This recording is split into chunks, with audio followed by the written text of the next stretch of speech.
ছাত্রদলের ভাইরা যে ধরনের অভিযোগ করে আসছে, এটা আমি মনে করি তাদের নিজস্ব হীনমন্যতা, বা আমি মনে করি যে তারা তাদের জায়গা থেকে কি দৃষ্টিভঙ্গি লালন করেন, এটা তাদের ব্যাপার। ছাত্র শিবির যে ধরনের রাজনীতি চিন্তা করে, সেই ধরনের রাজনীতি ছাত্রদের জন্য বা ক্যাম্পাসের জন্য বা শিক্ষাঙ্গনের জন্য আমি মনে করি অ্যাপ্রোপ্রিয়েট। তবে আমরা চাই বীরত্বের সাথে এক এবং ঐক্যবদ্ধভাবে কাজ করতে। এক্ষেত্রে আমরা এমন কোনো কিছু চাই না যে দীর্ঘমেয়াদী আমাদের ভিতরে পারস্পরিক ঐক্য নষ্ট হয়, এরকম কোনো কিছুতে ইসলামী ছাত্র শিবির বিশ্বাসী না। এক্ষেত্রে বিভিন্ন বাম সংগঠন বা ছাত্র দলের ভাইয়েরা এই শর্ট টাইমে যে ধরনের কথা বা মিটিং করছে, এটা আমি মনে করি একান্ত তাদের নিজস্ব ব্যাপার। এক্ষেত্রে ছাত্র শিবির এইটাকে খুব বেশি গুরুত্ব দিয়ে তারা নিজেদের ভিতরে হতাশা বা নিজেরা চিন্তিত, এরকম কোনো কিছু ছাত্র শিবির চিন্তিতও না, হতাশা না। আমরা সমাধানের ক্ষেত্রে যদি বলেন যে আমরা ঐক্যের ব্যাপারে সবসময় এই প্রচেষ্টা চালিয়ে যাচ্ছি।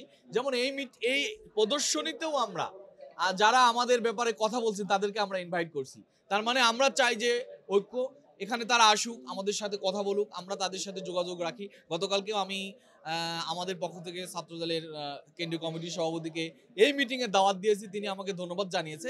আমরা আমাদের চেষ্টা অব্যাহত রেখেছি, এতটুকুই। আমি সেটা বলতে পারবো না, তিনি আমাকে এতটুকু জানিয়েছেন যে ধন্যবাদ ভাই, আপনি মেসেজ দিয়েছেন, দেখেছি, কথা হয়েছে, এতটুকুই আর কি। আমরা এই যে ট্যাগের যে রাজনীতি, আমরা ছাত্র শিবির এই ধরনের ট্যাগের কোনো রাজনীতিতে বিশ্বাস করি না। যারা আমাদেরকে বিভিন্নভাবে দোষারোপ করছে, যৌক্তিক কোনো কিছু বলছে কিনা আমার কাছে মনে হয়নি। কাজেই যারা আমাদেরকে এই ধরনের মিথ্যা আমাদের ব্যাপারে প্রোপাগান্ডা, গুজব বা দোষারোপ করে যাচ্ছে, এটা আমি যদি বলি যে বিগত দিনে আওয়ামী লীগ, তার অঙ্গ সংগঠন, স্পেশালি ছাত্রলীগ, তারা বা আওয়ামী লীগ নিজেরা এই ধরনের ট্যাগ দিয়ে বিভিন্ন কথা বলতো। অনেক সংগঠন এই ধরনের ট্যাগের কথা বলে যাচ্ছে। আমরা এই ব্যাপারে বিচলিত নই, আমরা চিন্তিত বা টেনশিত নই আর কি। আমি মনে করি যে এই ধরনের কথা খুবই ঐক্যের ক্ষেত্রে প্রতিবন্ধক। আমরা ছাত্র রাজনীতির সংস্কার চেয়ে আসছি। ছাত্র শিবির যে ধরনের রাজনীতির চিন্তা করে, সেই ধরনের রাজনীতি ছাত্রদের জন্য বা ক্যাম্পাসের জন্য বা শিক্ষাঙ্গনের জন্য আমি মনে করি অ্যাপ্রোপ্রিয়েট। কারণ আমরা ছাত্রদের বাইরে, ছাত্রদের চিন্তাগত জায়গা বা ছাত্ররা যে বিষয়গুলোকে ফিল করে, বা ছাত্রদের অধিকার বা শিক্ষার সুষ্ঠু মান, শিক্ষাঙ্গনে ছাত্র রাজনীতির অবস্থান, এইগুলার দাবি মূলত আমরা পেশ করে আসছি।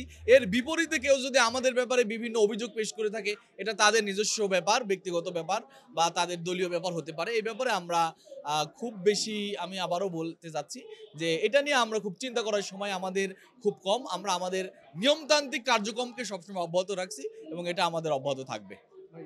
আমি জানি না ওনারা কি বিষয়ে ছাত্র শিবিরের কার্যক্রম নিয়ে সন্দেহ করে, তবে আমরা এতটুকু বলতে পারি যে আমি দুঃশাসনের সময়ও ছাত্র শিবির মিডিয়াতে সেইভাবে আসার সুযোগ না পেলেও, মিডিয়া আমাদেরকে খুব বেশি গুরুত্ব দেয়নি বলবো, অথবা রাষ্ট্রের পক্ষ থেকে মিডিয়াকে নিয়ন্ত্রণ করা হয়েছে, যার কারণে মিডিয়া আমাদের দিকে ফোকাস দিতে পারেনি।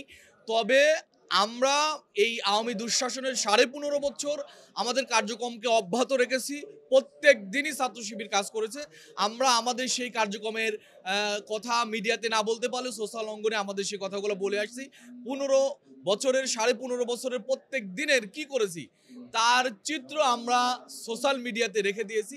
যদি কারো প্রয়োজন হয় সেখান থেকে দেখতে পারবে। ছাত্রদলের ভাইরা যে ধরনের অভিযোগ করে আসছে, এটা আমি মনে করি তাদের নিজস্ব হীনমন্যতা, বা আমি মনে করি যে তারা তাদের জায়গা থেকে কি দৃষ্টিভঙ্গি লালন করেন, এটা তাদের ব্যাপার।